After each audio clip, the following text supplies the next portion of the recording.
Hello ವೀಕ್ಷಕರೇ, ನಮಸ್ಕಾರ.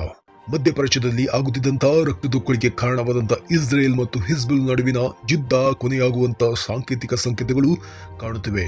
1 ವರ್ಷದಿಂದ ನಡೆಯುತ್ತಿದ್ದಂಥ ಈ ಯುದ್ಧದಲ್ಲಿ 100 ಜನ ತಮ್ಮ ಪ್ರಾಣವನ್ನು ಕಳೆದುಕೊಂಡಿದ್ದರು. ಸಾವಿರಾರು ಮಂದಿ ನಿರ್ಗತಿಕರಾಗಿದ್ದರು. ಹಾಗಾದ್ರೆ ಇಸ್ರೇಲ್ ಈ ಯುದ್ಧವನ್ನು ನಿಲ್ಲಿಸುವಂತ ಕಡೆ ಗಮನ ಹರಿಸ್ತಾ ಇದೆಯಾ ಅನ್ನೋದನ್ನ ಈ ವಿಡಿಯೋದಲ್ಲಿ ನೋಡೋಣ ಬನ್ನಿ. ಹಾಗೆಯೇ ದಯವಿಟ್ಟು ಚಾನೆಲ್ನ ಸಬ್ಸ್ಕ್ರೈಬ್ ಮಾಡಿಕೊಂಡು ಪಕ್ಕದಲ್ಲಿರೋ ಬೆಲ್ ಬಟನ್ ಹೊಡೆಯೋದನ್ನು ಕೂಡ ಮರಿಬೇಡಿ. ಯುದ್ಧ ಈ ಮಾನವದ ಸಮಾಜದಲ್ಲಿ ಯಾವ ದೇಶಕ್ಕೂ ಒಳ್ಳೆಯದಲ್ಲ. ಒಂದು ಬಾರಿ ಯುದ್ಧ ನಡೆದದ್ದೇ ಆದರೆ ಆ ಪ್ರದೇಶದಲ್ಲಿ ಇರುವಂತಹ ಜನಸಮೂಹ ಹಲವಾರು ವರ್ಷಗಳ ಹಿಂದಕ್ಕೆ ಹೋಗುತ್ತೆ. ಇನ್ನು ಮಧ್ಯಪ್ರಾಚ್ಯದಲ್ಲಿ ಅಂದ್ರೆ ಮಿಡಲ್ ಈಸ್ಟ್ಗಳಲ್ಲಿ ನಿರಂತರವಾಗಿ ಯುದ್ಧ ನಡೆಯುತ್ತಿದೆ. ಹಾಗಾದರೆ ಅಲ್ಲಿನ ಜನರ ಪರಿಸ್ಥಿತಿ ಹೇಗಿರಬೇಡ ಒಂದು ಸಲ ಆಲೋಚನೆ ಮಾಡಿ ನೋಡಿ. 1 ವರ್ಷದ ಹಿಂದೆ ಇಸ್ರೇಲಿನ ನಾಗರಿಕರು ತಮ್ಮ ದೇಶದ ಸಾಂಸ್ಕೃತಿಕ ಉತ್ಸವದಲ್ಲಿ ಪಾಲ್ಗೊಂಡಿದ್ದರು.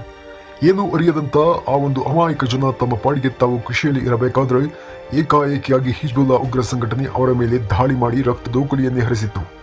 ಅಲ್ಲಿಂದ ಮೊಯ್ಗೆ ಮೊಯ್ ಸೇಡಿಗೆ ಸೇಡು ಎಂಬಂತೆ ಇಸ್ರೇಲ್ ತನ್ನ ಜನರನ್ನು ಕೊಂದಂತ ಹಿಜ್ಬುಲ್ಲಾವನ್ನು ಹುಡುಕಿ ಕೊಂದಾಕ್ತಿತ್ತು. ಈ ಯುದ್ಧದಲ್ಲಿ ಜೀವ ಕಳೆದುಕೊಂಡವರಷ್ಟು, ತಮ್ಮ ಆಸ್ತಿ ಪಾಸ್ತಿಗಳನ್ನು ಬಿಟ್ಟು ಹೊರಟವರಷ್ಟು.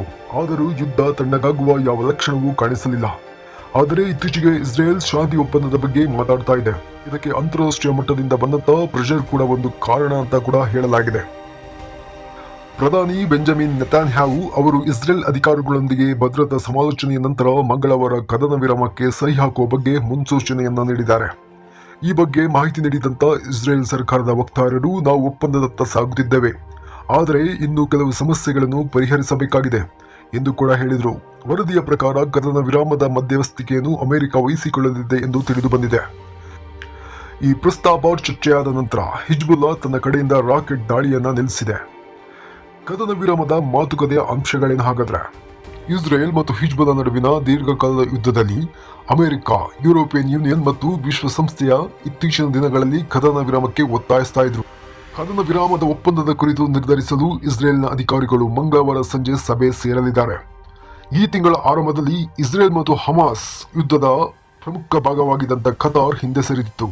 ಇನ್ನು ಮುಂದೆ ತಾನು ಯಾವುದೇ ಸಹಾಯ ಮಾಡುವುದಿಲ್ಲ ಅಂತ ಹಿಜ್ಬುಲ್ಲಾಕ್ಕೆ ಹೇಳಿತ್ತು. ಕದನ ವಿರಾಮದ ಒಪ್ಪಂದದ ನಂತರ ಇಸ್ರೇಲ್ ಪಡೆಗಳು ದಕ್ಷಿಣ ಲೆಬನಾನ್ನಿಂದ ಹಿಂದೆ ಸರಿಯಲಿವೆ ಎಂದು ವರದಿಗಳು ತಿಳಿಸಿವೆ. ಯುದ್ಧದ ನಡುವೆ ಅಂತಾರಾಷ್ಟ್ರೀಯ ಕ್ರಿಮಿನಲ್ ಕೋರ್ಟ್ ನೆತನ್ಯಾಹುಗೆ ಬಂಧನದ ವಾರೆಂಟ್ ಕೂಡ ಹೊರಡಿಸಿತು. ಇದು ಕೂಡ ಕದನ ವಿರಾಮಕ್ಕೆ ಸಹಿ ಮಾಡಲು ಕಾರಣವಾಗಿರಬಹುದು ಅಂತ ಕೂಡ ಹೇಳಲಾಗಿದೆ.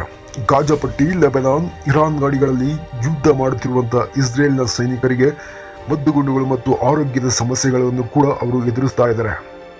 ಭಾನುವಾರ ಲೆಬನಾನ್ನಿಂದ ಹಿಜ್ಬುಲ್ಲಾ ಇಸ್ರೇಲ್ನ ಭೂ ಪ್ರದೇಶಕ್ಕೆ ಸುಮಾರು 250 ರಾಕೆಟ್ಗಳ ದಾಳಿ ನಡೆಸಿತು. ಡೆಡ್ಲಿ ಡ್ರೋನ್ ಹಾಗೂ ಇತರ ಸ್ಫೋಟಕಗಳಿಂದ ಇಸ್ರೇಲ್ ಮೇಲೆ ಆಕ್ರಮಣ ಮಾಡಿತು.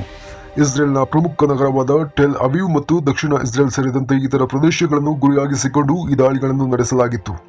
ಇತ್ತೀಚೆಗೆ ಇಸ್ರೇಲ್ ಬೈರೂತ್ ನಗರದ ಮೇಲೆ ನಡೆಸಿದ ದಾಳಿಗೆ ಪ್ರತೀಕಾರವಾಗಿ ಹಿಜ್ಬುಲ್ಲಾ ಈ ದಾಳಿಗಳನ್ನು ನಡೆಸಿದೆ ಅಂತ ಹಿಜ್ಬುಲ್ಲಾ ಸಂಘಟನೆಗಳು ಹೇಳಿಕೊಂಡಿವೆ.